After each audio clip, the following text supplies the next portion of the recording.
बातमी पुढे सोलापुरातून। बातमी पुढची नांदेडमधून, क्षमा करा। स्थानिक स्वराज्य संस्थेच्या निवडणुका या कार्यकर्त्यांच्या निवडणुका असतात असं म्हटलं जातं, पण प्रत्यक्षात पाहता अनेक ठिकाणी नेत्यांच्या कुटुंबातील सदस्याला आणि नातेवाईकांनाच उमेदवारी दिली जाते।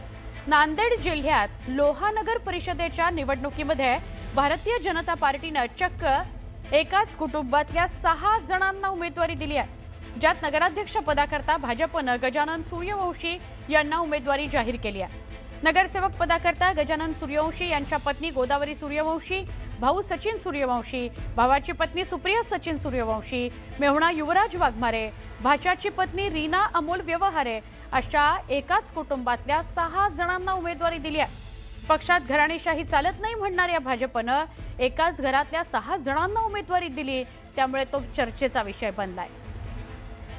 आमचे प्रतिनिधी मुजीब शेख यांना विचारूया। मुजीब, हे मात्र खरं आहे की अनेकदा व्यासपीठांवरून भाजपचे नेते काँग्रेसला आणि उबाठा गटाला टार्गेट करत असतात की तुमच्याकडे सतत घराणेशाही बघायला मिळते। आता काय सांगाल ह्या उदाहरणावरून?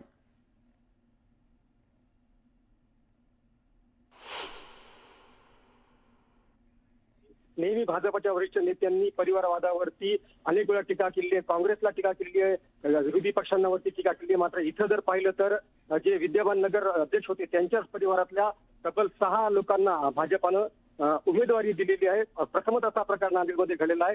लोहा हा जो मतदारसंघ तो प्रताप पाटील चिखलीकर यांचा गड मानला जातो आणि इथं प्रताप पाटील चिखलीकर विरुद्ध अशोक चव्हाण अशीच लढत सध्या होणार आहे।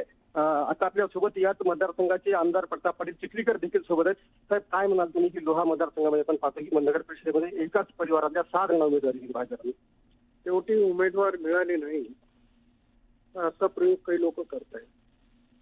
जे स्वतःला नेते समजतात त्यांना उमेदवार मिळत नसतील ही परिस्थिती आहे। आपण जर बिलोली नगरपालिकेत देखील जर बघितलं तर भारतीय जनता पक्षाकडनं उमेदवारी दाखल करायला लोक तयार असताना देखील त्या ठिकाणी भारतीय जनता पक्षाने उमेदवार दिला नाही, कारण तिथं भारतीय जनता पक्षाला मतदान होणार। परिवारवादावरती हे नेहमी टीका करतात, परंतु त्यांना स्वतःच परिवारवाद आहे, म्हणजे परिवारांना त्यांनी आतापर्यंत घेऊन चाललेले। आपण जर शंकरराव चव्हाण साहेबांपासून इतिहास काढला तर तीच परंपरा ते लोह्यात करण्याचा प्रयत्न करतायत आणि लोह्यामध्ये त्यांना उमेदवार मिळाले नाही ते मी सांगायची गरज नाही, याच्यावरून ते स्पष्ट होते की त्यांना उमेदवार मिळाले नाही। आपण पाहतोय की हा जो प्रकार आहे, आता प्रताप पाटील चिखलीकरांनी प्रतिक्रिया दिली की लोह्यामध्ये त्यांना उमेदवार म्हणजे भाजपला उमेदवार मिळाला नाही, त्यामुळे एकाच परिवारातल्या 6 जणांना उमेदवारी देण्याची वेळ भाजपवरती आलेली अशी टीका प्रताप पाटील चिखलीकरांनी केलेली आहे। नक्की मुजीब, धन्यवाद माहिती दिल्याबद्दल।